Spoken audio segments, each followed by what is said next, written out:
Good evening, everyone. Happy Wednesday. So, we just have a few announcements. Same as last week, May 19th, don't forget, is the volunteer dinner.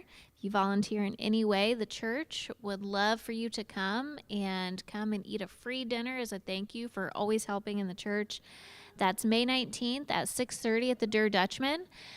We would love for you to sign up so we know how many to expect. It's out at the Welcome Center. There's a sign up for that.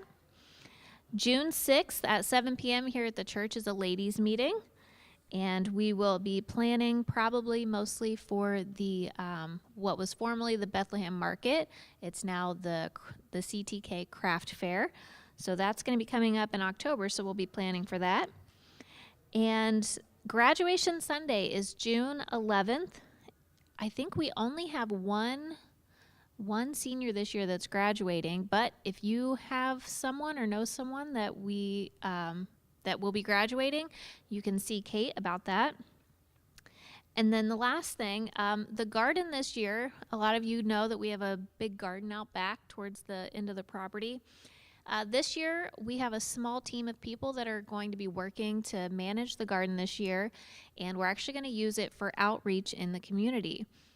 Most of you know that Fredericktown has a farmer's market on Thursday evenings throughout the summer. So what we will be doing is having our vegetables out there to give for donation, but it's really going to be a way to get people in that we can give them information about our church, update them on events like VBS and things like that. So really it's going to be a way to get ourselves out into the community and introduce people.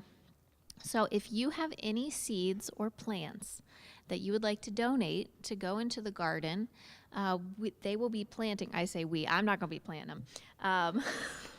It's not me. They will be planting on the 27th. So if you could have them here by the 24th, that would be helpful. And you can see Ashley Hendershot, Carol Goad, or Hallie Larner. Those are the three women of the crew that will be handling the garden this year. If you're interested in volunteering at one of the farmers markets, I know we're going to need people to run those. If you want to volunteer for one or two or all of them, just let me know and I will put you in the right direction. And with that, I'll turn it over to Andy. Thanks, Chelsea. That's exciting. I'm really looking forward to this ministry with the garden. I think that's going to be pretty cool, pretty unique too, I might add. All right, well, welcome to our Wednesday night Sunday school class. We're going to talk a little bit tonight dealing with a couple different subjects, but they do tie in together, and it's still part of our series. You say, Andy, you've been in the last week of Jesus' life forever, and we are kind of bouncing back and forth. I made a reference to the Passion of the Christ, the film, on your outlines, which, by the way, if you don't have those, just raise your hand. Chelsea will be happy to run those over to you. So we're kind of doing our Bible study the same way you might think of a Hollywood script a little bit if Hollywood wasn't so perversely wicked.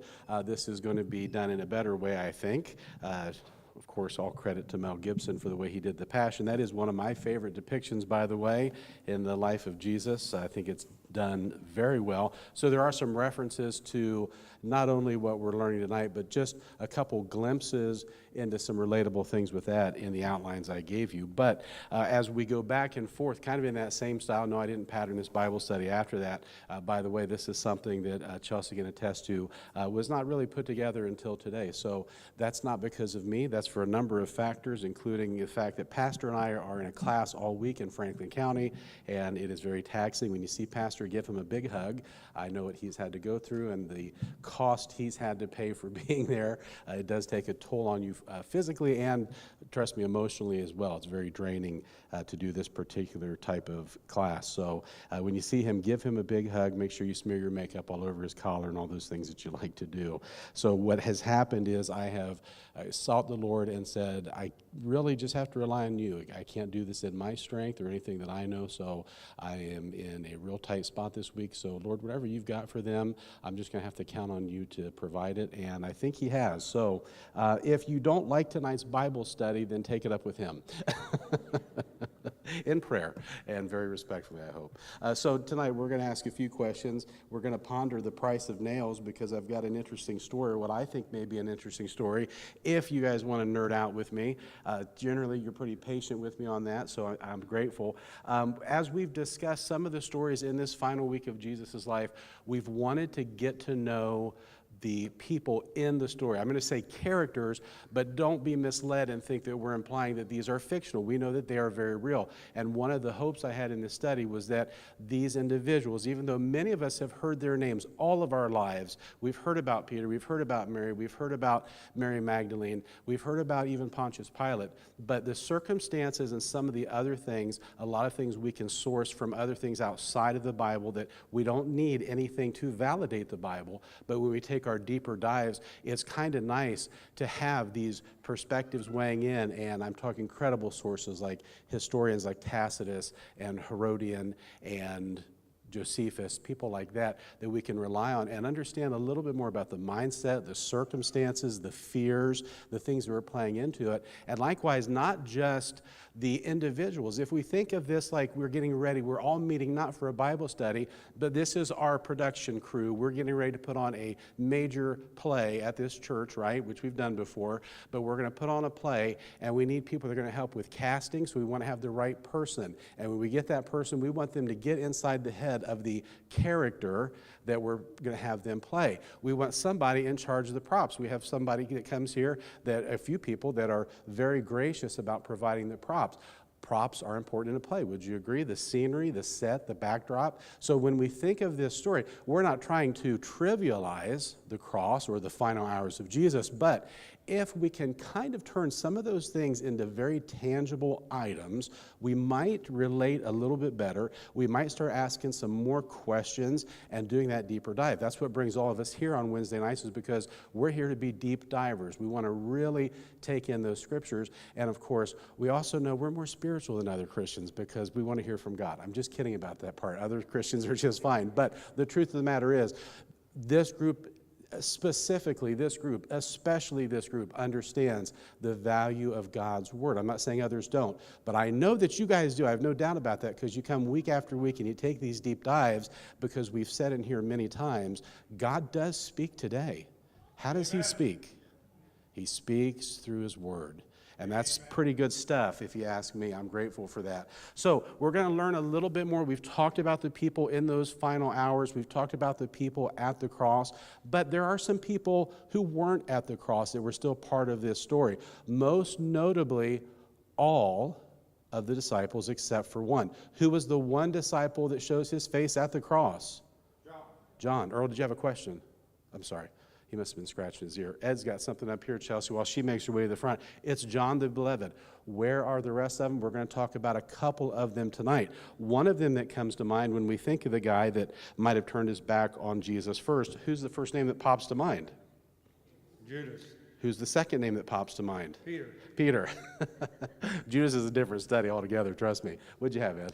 I was thinking, the ones that were, obviously I don't believe Judas was there, but I do think the others were there incognito, that they, because they talked about, the two on the road to Emmaus talked about, from what when I read that story, they seemed to have, they were there. Those two were there. They saw what happened, and I really think the other 11 were there incognito. In other words, no one really knew that they were there, but they went to see to see if he would knock them off the cross. Well, it's a good point. We do know that they were at a distance, that there were a lot of disciples, and I'm not talking apostles, I'm talking in general, those followers. We know there were a lot of them, there were a lot of the women. So there was a tremendous crowd. And so when you see depictions in film or in paintings of Jesus and the crucifixion, you see these large crowds of people grieving and women crying. I think that's pretty accurate. Ed makes a pretty good point. There were many, many eyewitnesses, and we know that those eyewitnesses were alive many, many years after not only the crucifixion but the resurrection. You had something else, Ed? Well, and that's why I think that Thomas, when they all got together the first time, Thomas didn't bother showing up, because I believe Thomas actually saw Christ die on the cross, and when they took him down, in his mind, it's over. We're done here. Mm-hmm. And so he left, and then they went, the Bible says they found him after Jesus appeared to them the first time, and they basically said, "Hey, Jesus appeared." He said, "Yeah, right." Until I see the put my fingers in his hands and put my hand in his side, I Yeah. will not believe. Yeah. And then 8 days later, Jesus does show up. Why was he such a hardhead about it? Because I think he actually saw Jesus die on the cross, and they took him down, and in his mind, it's over, it's done. Yeah, I think at the very least, he had a very intimate knowledge of crucifixion and how good the Romans were at it, at the very least. So could it be Ed's scenario? Very possible. We're speculating a little bit. But he had this knowledge and understood this. We'll talk a little bit more about that here real soon. But we're going to take a humorous look. No disgusting, disturbing, nightmare-inducing videos tonight. I've got one. It's actually the one that's, I think, 5 minutes. If you find that one, there are two. And really, either one that you play is fine. But the one that it goes 5 minutes actually has the person Ed just mentioned, and that's Thomas. Now, this is from the Babylon Bee.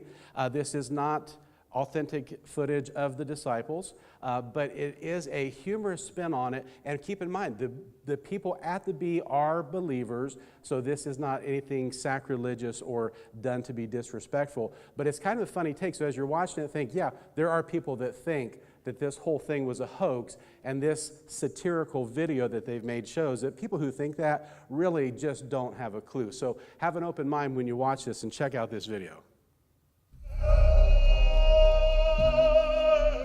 Are we all here?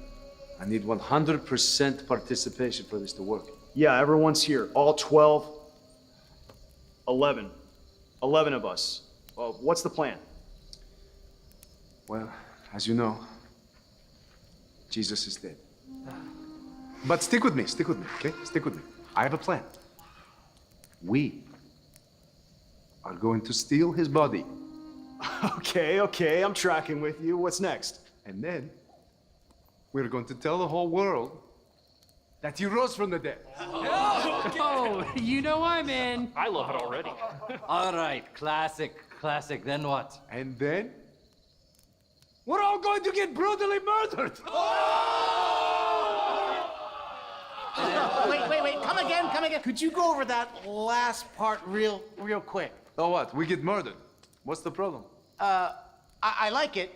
I like it. I mean, don't get me wrong, Pete. I love me a good hoax as much as the next guy, right? What's in it for us? Do we all get riches, fame, and fortune first, right? No, get this. You're going to be hated, persecuted, and reviled for the rest of your life.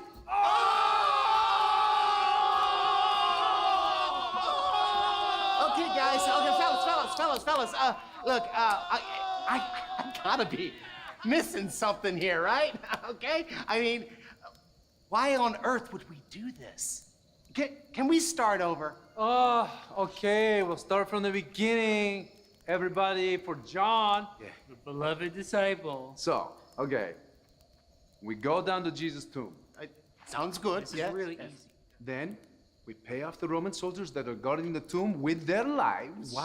Why would they do that? Then we somehow roll away the big stone that's in front of the tomb. Obviously, you have to move the rock first.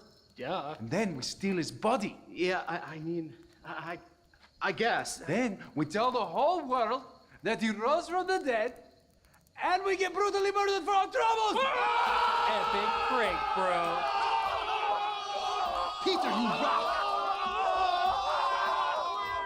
Okay, guys. Okay, and then what? Then we all get killed. Come on. When do we see ourselves become exalted and praised? That's just it. You don't!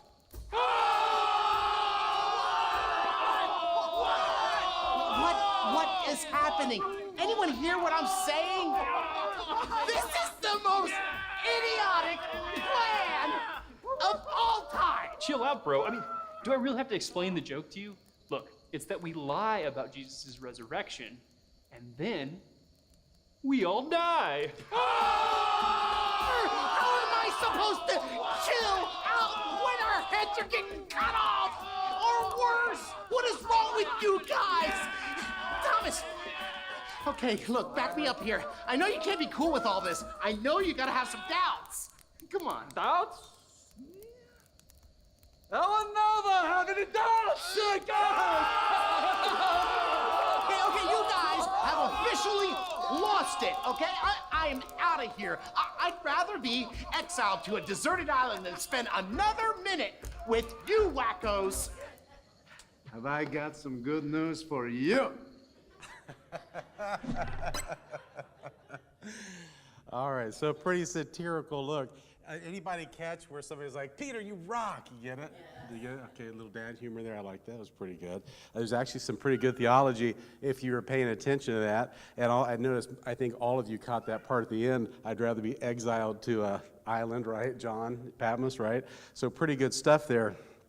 And it is kind of silly, but at the same time, we realize, yeah, there are some people who think this could have been a hoax, that this didn't happen. But what we're seeing here is a comical twist on this idea of the disciples who really were kind of aloof for a big part of Jesus' ministry, including the night that he's going to be arrested. He has laid out this prophecy, and we've used it to describe it this way in this series, that we have this conversion, this collision of prophecy and history at this intersection called Calvary. They can't see it, even though they are front and center eyewitnesses to the crash. They are at the intersection watching this about to collide, but they're oblivious to it, right? So we see this and we realize, yeah, there was some aloofness, but you could never have sold this hoax if it wasn't real to these guys. Nobody in their right mind is going to go through what all of them went through. John, by the way, is going to be the only one who is not killed. He's the only one that's going to live to an old age. Every one of those disciples are going to be killed because of following Jesus. And it was interesting because, you know, Peter in this, the guy playing Peter even says, when he's asked, well, what do we get for it? He says, well, nothing. We're going to be hated by everybody, and then we're going to die. You know, they made that real clear. And that's exactly what happened. There was this cost that they didn't know at the time.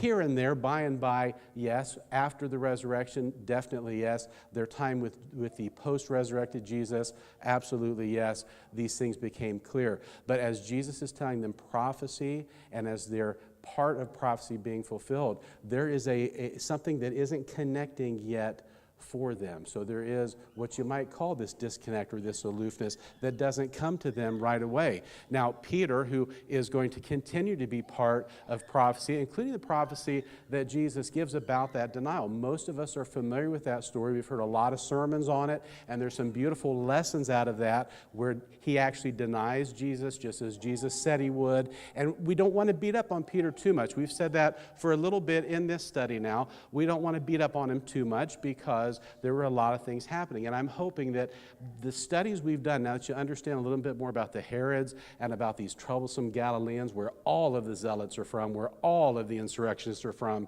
when he's being called a Galilean, it has some deeper implications than what we might first think when we think, well, okay, he had a dialect that singled him out. That makes sense. But there's a little bit more to that. Also keep in mind, Peter did what? What's the most significant thing we recall besides falling asleep? And then before he denies Jesus, what's the other significant thing about Peter that happens in the garden when all these guys show up to arrest Jesus? Yeah, and he ends up getting his ear. He doesn't have real good aim. He's a fisherman. He probably would have done better with a net, but he had a sword instead. He cuts off the ear. Of course, Jesus puts that ear back on, restores it. As Chelsea and I were talking about this day, it dawned on me that this guy's ear was probably far better than the other ear. It was probably completely void of earwax. It probably had none of the little straggly hairs that she's always plucking out of mine. The older I get, the more I get. He probably had this really great ear, probably had wonderful hearing out of that side. Maybe had better balance for all I know. I'm not sure. But when Jesus restores, he restores completely. Amen? So why not? We could run with that if we'd like to.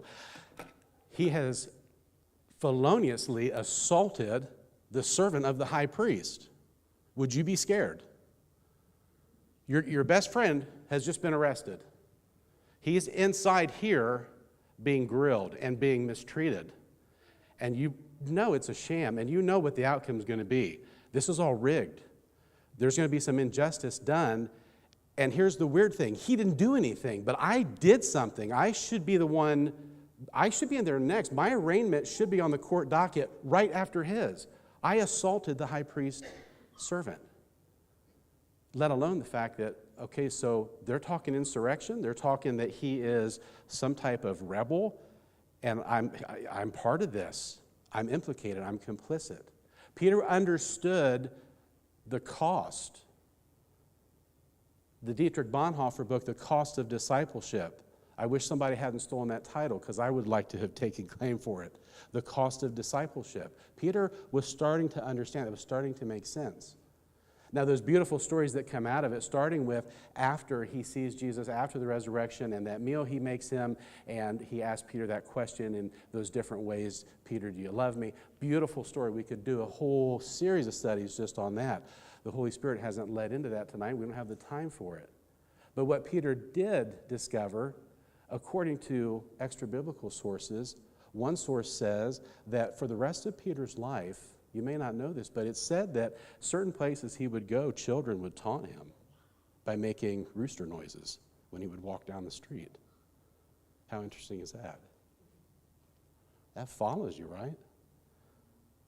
I don't think he ever had the attitude that, I'm Simon Peter, who do they think they are? I think Peter probably owned it because by then he understood the cost. The cost of discipleship, the cost of the cross. You see, everything that we're seeing in this final week boils down to a series of transactions. You say, what's a transaction? Well, that's the first step in understanding God's economy. We still deal with transactions within the church, and I don't mean financial ones. When we go to someone we've offended, we shouldn't say, I'm sorry. Let's just move on, right? Has somebody done that to you? It doesn't sound very nice, does it, if it hasn't happened to you? If I go to Ed and I say, Ed, I did something. I don't even know what I did, but I think I've offended you. Will you forgive me? Would you pray about that and forgive me? Consider forgiving me, Ed. This is a transaction. I didn't go to Ed and say, man, I'm sorry. Let's go get a coffee. I'm not just handing him something and walking away. I expect something back. It may not be what I want back, but it's a transaction. Now, Ed is stuck in this transaction, and this is the way God's economy works. Ed is stuck in this transaction. He has to say, I don't forgive you, or he has to say, I do forgive you. If he says, I don't forgive you, then I'm released from the transaction, and that's between him and God. He wouldn't do that. Ed's a nice guy. I'm just singling him out because he's on the front row, and he asked the first question. But now he's got this transaction. He's going to give something back. Now, because I know Ed, and because I know Ed is a believer, I know that if this were a real scenario, Ed would say at some point, I forgive you. Transaction complete. In God's economy, there's always a transaction. There's always a cost. There's always a price. There's always an outcome. There's always a benefactor. There's always one who benefits.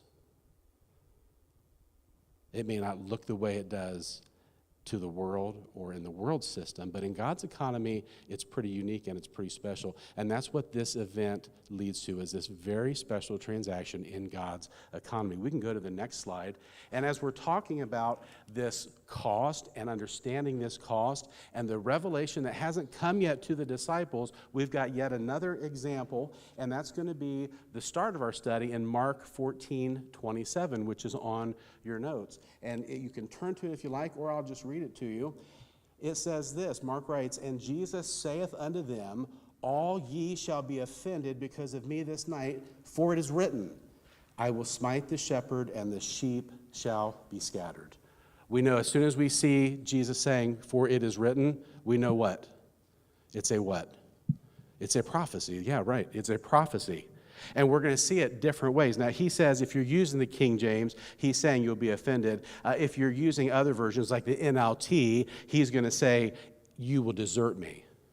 The other translations are going to say, if you fall away. That's going to be the CSB, the NASB, the NIV, the ESV. And before you say, c'est la vie, the point is this.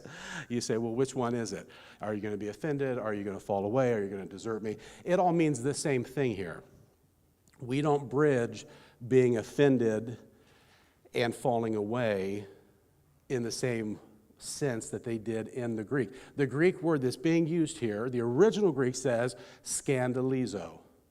you will fall away. Does that sound familiar to anybody? Scandalizo. It comes from the root word, thank you, Ed, it comes from the root word scandalon. Ed said scandalous if you didn't hear that. And that is where we get that English word for scandal. That root word scandalon signifies a trap with a stick that has a piece of bait hanging from it. And when the animal grabs that meat, what happens? He's ensnared.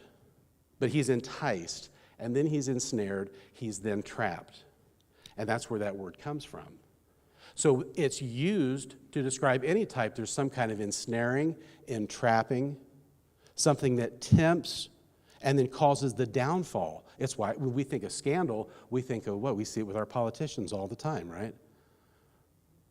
We see it with some of the celebrity pastors that we tend to name by name in here. When I say we, I mean me, but you're implicated because you're here as well. Nice try, you're not getting out of it. Don't worry, I don't think Carl Lentz watches us. We should pray for that, though. It's a different bridging of those terms in the English. But Jesus is saying this falling away, this deserting, this scandal. You're going to pay a price. Just like when the mother of James and John, we talked about her going to Jesus and saying, elevate them to this greater position. He's saying, you don't know what you ask. Remember, we talked about that. They're not yet comprehending this cost in this transaction that's about to come. And if you didn't know, it is nothing less than a scandal. Who on earth is okay with the death of an innocent person when you have all the guilty ones right there? It doesn't make any sense that Jesus would be willing to do this. They don't understand the transaction. So when we see this example of them predicting, we think back again, using Peter as the example, not to beat up on the guy. Peter is the guy that you say, okay, he's been inconsistent. He's the guy that drew the sword, but he's also the guy that said what to Jesus? When Jesus said, who do you say that I am? He's the first one that's going to utter that revelation and says, you are who? You are the Christ, the Son of the living God, right? Those same lips we talked about a minute ago, yes, the ones that deny him with profanity, profanity-laced denial of Jesus, are the same lips that said, you are the Christ, just a little while before that. So we see this inconsistency in Peter, but again, we don't want to beat up on him. He drew that sword. It was really kind of brave. You not only have the guards from the temple, but remember Pontius Pilate. There's a reason we talked about Pontius Pilate. The Holy Spirit wanted us to understand a little bit more about Pontius Pilate. He wasn't a fool, right? He didn't repeat his mistakes. He sent a cohort of Roman soldiers. That was the backup for the temple guards. A cohort's about 480 men. This is a sizable force.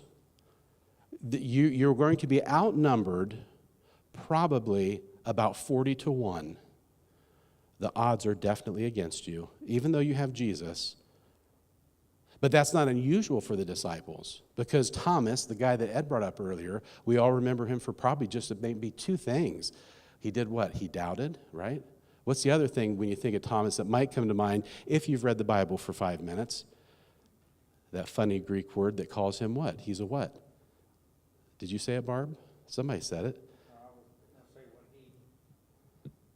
wasn't that Thomas that said, show us the Father, and it was the Father? Or was that Philip? What Thomas did, Thomas, by the way, a twin. We don't know if it was a twin brother, twin sister. We know he was a twin for some reason. They want us to know he's a twin. Thomas is the one. When Jesus, okay, let me back you up a little bit. We're about in John chapter 20 when we're talking about this major event. But going back to John 11, remember Lazarus? Let us go die with them. Yeah. They're going to go. He says, hey, guys, I got to go wake up my friend Lazarus. That's what Jesus says. Lazarus is the one Jesus brought back from the dead. Now, there's a problem to the disciples because they're following him, but Lazarus lives in Judea. And it's hostile territory. Some tough stuff has happened. They've had some close scrapes in Judea. And now Jesus is saying, pack up, we're heading to Judea. Thomas is the one that goes, all right, let's do this, and rolls up his sleeves. And he goes, He's going to die. I'll die with him. Let's get her done. And I picture him with the flannel and no sleeves going, let's get her done. Where was that guy? Where was that guy in between saying, oh, let's go, let's do this? You talk about a good wingman. When you're elbows deep in alligators, that's the guy you want with you. But now, for whatever reason, Ed speculates it could be that maybe he saw exactly what happened to Jesus. You can't survive that. But it's very also likely, even if it didn't go as far as him getting that near to the cross, he surely knew about Roman crucifixion. He knew probably that Jesus had been scourged. As we said before, most people didn't survive being scourged by the Romans. It was a miracle to live through that, to be crucified. We described a little bit of what that was like to have those bits of metal and bone tied to those leather straps as they ripped your skin. Do you realize that the skin was often ripped down to the kidneys? Makes you cringe just thinking about it. So for Thomas to say, guys, I would say I got to see with my own eyes, but that's not going to do it. I know what these Romans can do. I know what it looks like. Maybe he saw from a distance. Maybe he just knew. Maybe he had watched it happen too many times with all the governors that preceded Pilate and said, you know what? There's no way. If he walked through that door right now, I'm not going to believe it. I would have to put my finger in the hole, literally, because I'm just not going to buy it. Why is that? Is it because he just wanted to be hard to get along with? No, it's because he didn't understand this transaction that had yet to occur. There's going to be a price for him too, because he's also going to go east after he's sent out into the world, and he's going to die a martyr's death as well, just like the rest of them, with the exception of John, who'll be the only one to live to old age, although it's not for lack of trying on the part of the powers that be.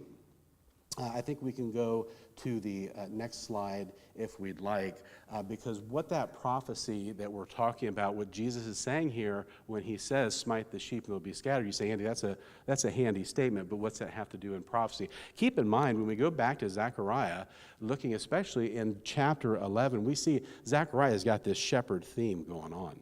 And he's talking about the Messiah, and he's talking about the rejection of Israel of the Messiah. And then by the time we get into chapter 13, verse 7, that's where he says this part that we're familiar with tonight now, because he's saying, smite, kill. It's written up there in Hebrew at the top for you. It's the same word for kill.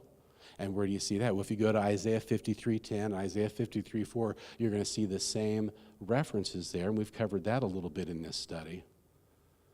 He's going to strike, smite, actually kill. That striking, that smiting, goes back even before the prophets, though, to a little chapter in Genesis, chapter 3, verse 15. All foretold, all of this prophecy coming together. Zechariah says this, awake, O sword, against my shepherd and against the man that is my fellow, saith the Lord of hosts, smite the shepherd, and the sheep shall be scattered, and I will turn mine hand upon the little ones. That's pretty interesting stuff. When we jump down into the same chapter of Mark, chapter 14, verse 50, keep in mind we're now 23 verses ahead. We've seen the arrest. We've seen the slicing of this person's ear. We've seen Peter hanging back, and all these things transpiring as Jesus is taken into custody.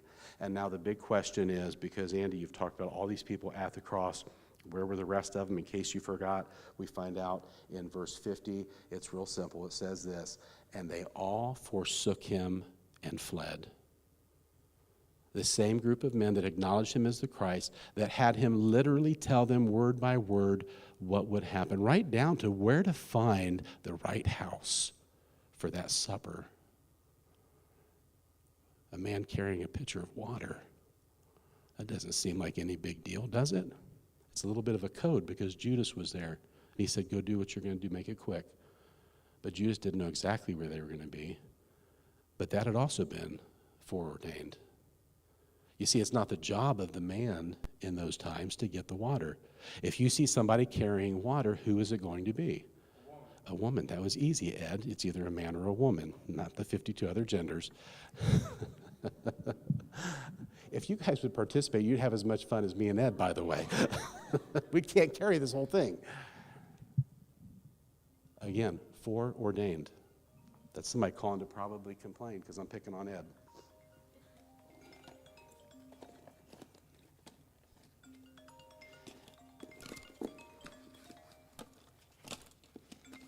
Well, somewhere. In my defense, it's work, but I'll call back. And I'm usually pretty good about that, but if you had the week I've had, I forget my phone, you got to be gracious, please.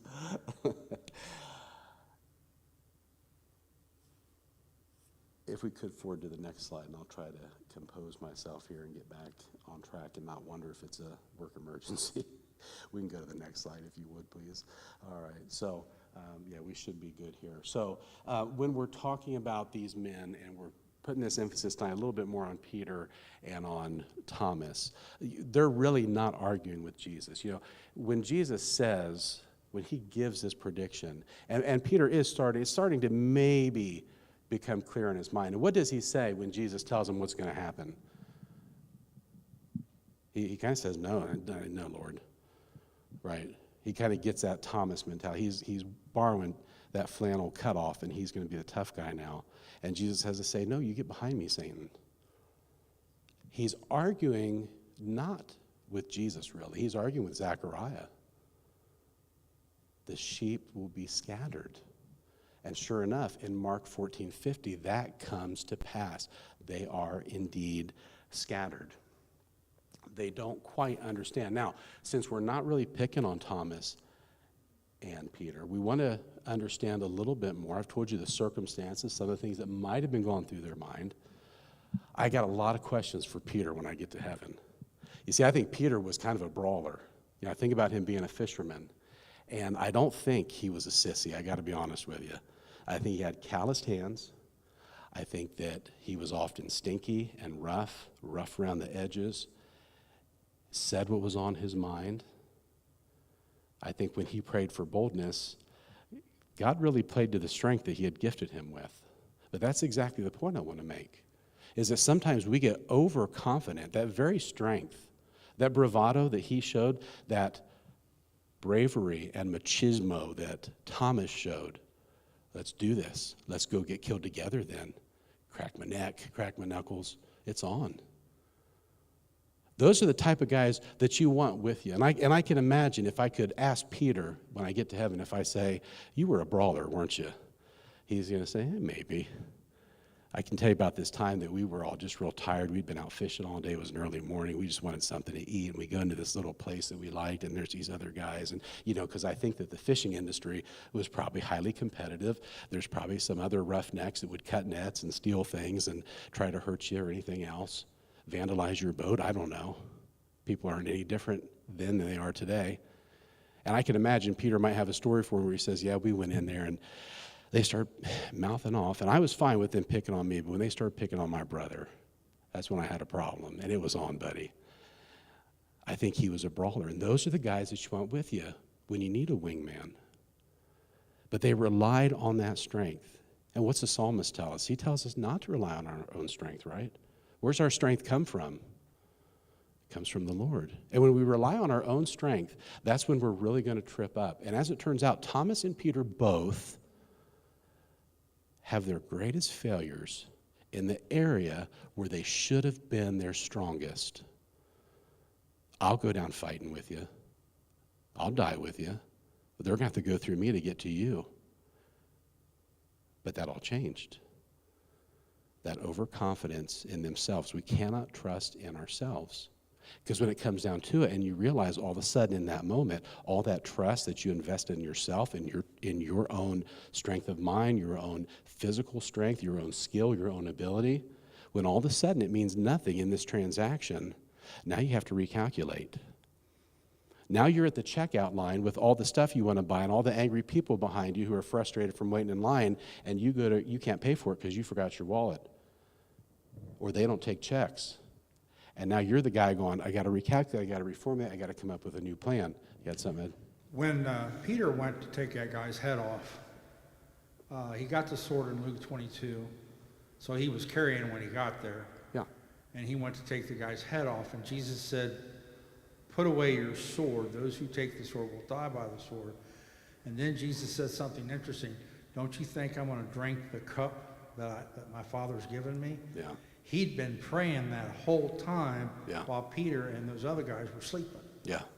So they didn't know what he'd been praying because they were asleep. Yeah. That's beautiful imagery. They're seeing him just in the moonlight as they can't keep their eyes open. And in between those semicolons you read in your King James Version, we don't know how much time passed as he's saying, Father, is there another way? Could you take this cup from me? Okay, nevertheless, your will be done. It didn't go like that. It's easier to fit on your refrigerator magnet, but it was a much longer period of time.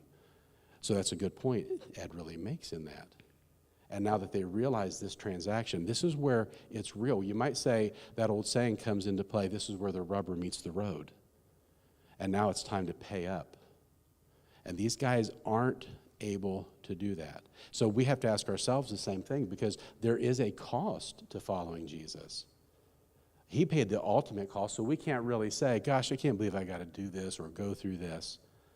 But it's still tough to go through those things. It's still hard to have to manage that, have to endure that.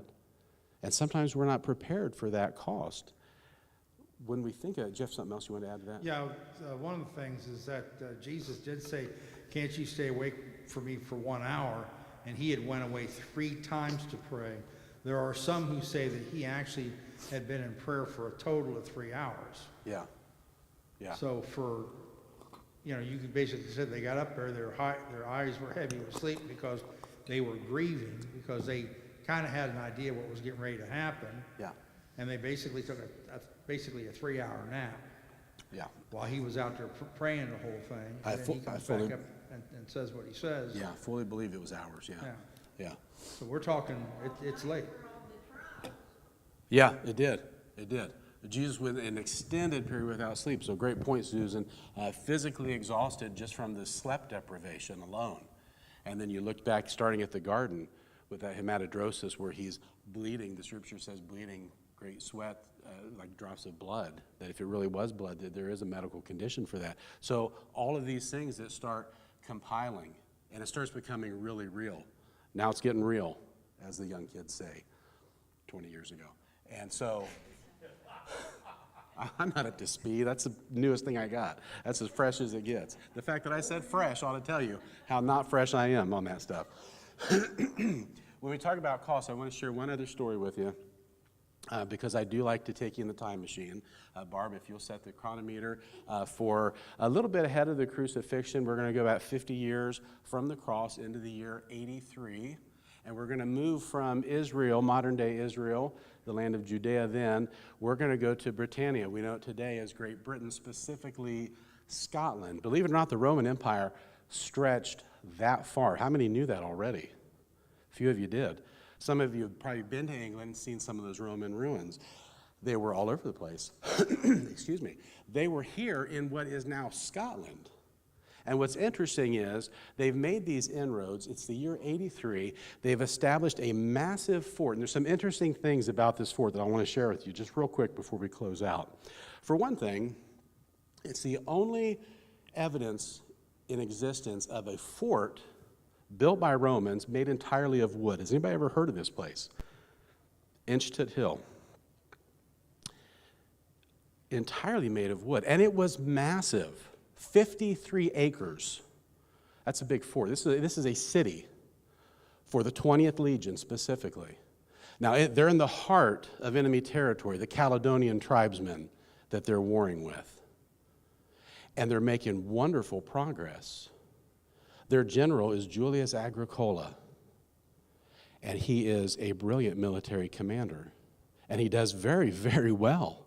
And he's beating them back. He's having a lot of successes. Roman forts were strategically placed, usually in these high traffic areas. So this is going to be at the foot of the Highland Hills, high traffic area, strategic location, 53 acres, entirely made out of wood, and he has these great successes. But then he's recalled back to Rome. Now, the reason for this isn't real clear. There was some trouble in the Danube, so the 20th Legion goes to fight those Germanic tribesmen. But at the same time, we have a new emperor. He's now served under 3 emperors, and now under Domitian. Domitian's a little concerned because of his popularity, because he's done so well, and so he's a little bit concerned. Remember that mindset we talked about with these guys, how they all seem to have this paranoia? Now, he doesn't end up being poisoned or stabbed or anything crazy. He actually lives to the age of 93, dies of old age in retirement. But he never sets foot back in Britain again. And in fact, that area is quickly overtaken by the Caledonians, and the empire is forced back. The frontier moves very, very far south. It will never extend to where it had before. And so the fort, Inchtet Hill, is now in smack dab in the middle of Caledonian territory. But the Romans were pretty smart. And what they said was, you're leaving the fort, but destroy everything. Leave nothing that the enemy can get their hands on. If you can't picture it, picture our withdrawal from Afghanistan, where we left everything for the enemy under President Joe Biden, if you were wondering. Bite your tongue, Ed says. I'm just stating facts. This was the opposite policy. Leave nothing behind. And so they dismantled and destroyed everything that they couldn't take. Now, we'll get back in the time machine. We're going to say in the same place, Barb, but set our chronometer 1,900 years to the future. We're going to go to early summer 1961. Same place. And for a couple years now, a man named Sir Ian Richmond has been doing archaeological work on this site. You can go there today, and even though the fort is gone, you can still see the ramparts and the tree lines that cover those ancient ramparts in the fort. And he's there doing this excavating, and he's finding all kinds of cool stuff. He's able to determine not only the size, but he finds where the hospital was. It had a hospital. It had the barracks that at one time housed 5,500 men inside the fort, and another more than 5,000 that were on the line, holding that Highland line. And then all the support that goes with it, administrative offices, a way to feed all these guys. And really interesting was this giant workshop. For all you guys that love workshops, a giant workshop, 3 bays that are about 40 feet wide and 120 feet deep, and a series of work rooms 200 feet long. Because imagine, day in and day out, wagons, equipment, men, blacksmiths, wall to wall, making these repairs, keeping this thing running. And now you got to dismantle it. Because the other interesting thing about Inchtet Hill is not only is it the only wooden Roman fort in the world that we know of, you can go visit other ones, they're all made of stone. My son in Jordan was at one just last week. All stone, still standing. Probably looks the same as it did then. But this one had to be dismantled and everything with it. But there was some kind of transport problem, and the professor realized this as he's doing his archaeological work. He finds where that workshop was. He finds where this huge store was. And he realizes, okay, I see what they did here. I've got the evidences in the soil. They took the timber, we know that. The historian Tacitus, if we've referenced him before, you may recall, that's actually the son-in-law of Agricola. So we have a lot of documentation on this. They took the timber with them, and if you've ever had to get timber on your own, you realize that's pretty smart, that's a lot of work. But they can't leave anything behind. So what would they take with them? Medical supplies, that's obvious. Weapons, that's obvious, right? Food, that's obvious. Food for the animals, that's pretty obvious. But there's some things they can't take. The pottery, they break into pieces on the ground. So that's another part of the archaeological discovery. That's pretty cool. He realizes they've even taken all of the metal and daub that was in between those logs, and he's found where they burned it. These guys were getting nothing, right? They had wished they had been under Biden's policy, and they got their hands on some good stuff, but they got nothing. Now, here's the interesting part. The Romans understood the value of something else that might not occur to you at first. But if everything's made out of timber, what holds it together? Nails. And so the professor had this question he couldn't get out of his head. What did they do with all the nails? What held this together? Nails were important. And he knew that, and he wasn't going to give up on finding out what happened to the nails. So as he's digging, he comes across some soil that's a little bit different than the other soil. And what he discovers is there's a trench. It's 12 feet deep, stretches for several feet. What those clever Romans did in their evacuation plan was take every one of those nails, buried them in this 12-foot deep pit, covered it with dirt, then tore down a store on top of it. This is the actual pile that the professor uncovered in 1961. 875,412 nails. I'd hate to be the guy that had to count them. I'm sure it was an intern. That's an awful lot of nails. Why was it so important that these had to get buried? And successfully so, I might add, for 1,900 years under the soil, out of the hands of the Caledonian tribesmen. Why was it so important? Because the Caledonians knew the value of nails too. The writer Herodian said that at this time, he's writing about 100 years after these nails were buried, Herodian writes this, he says, to the Caledonians, iron was more precious than silver and gold. Had they gotten their hands on this stash, the Caledonians were known for smaller shields. They could make swords, they could make shields. They could arm a lot of men with this stockpile so it couldn't be transported. Something happened, we don't know what. They couldn't take them with them. And there wasn't enough time to do anything else except to bury them. But they understood the value of the nails. They understood the cost of those nails and what it would cost them if this wasn't handled properly. Likewise, Caledonians understood the value of nails, specifically of any iron they could get their hands on. You could actually probably still buy some of these. A number of them went to online auction, not online then, but they're on online auction houses now. But they went to auctioneers who sold these around the world. Some of them were sent to atomic scientists because there's something else unusual about these. They actually had not corroded. People who were there said that when these were uncovered, they looked like they were maybe 20 or 30 years old. At that time, they were over 1,900 years old.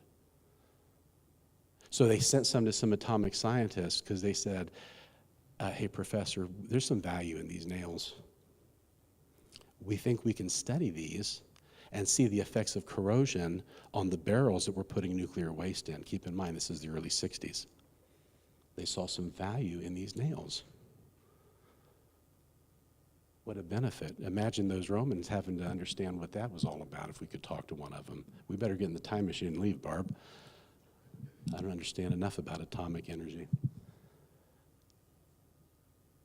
The point is this, if we go to our last slide, Ashley, as we're finishing up here.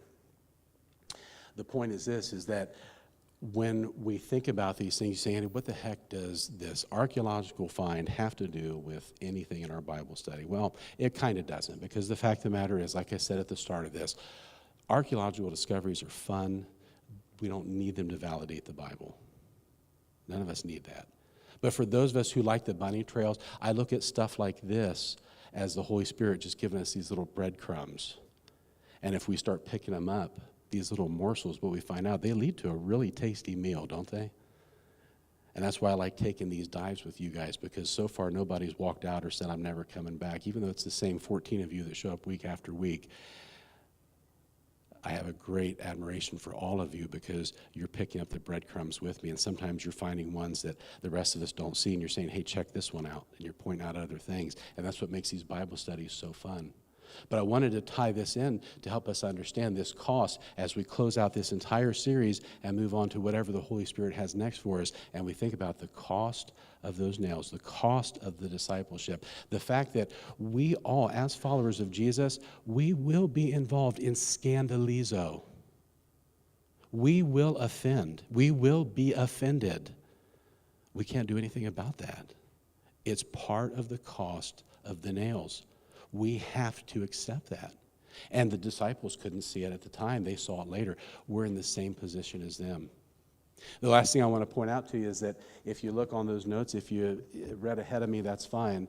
But one thing I wanted to mention when we talk about the Passion of the Christ, I tied a couple things in there to this study. So if you didn't come to get one of those, well, that's just too bad.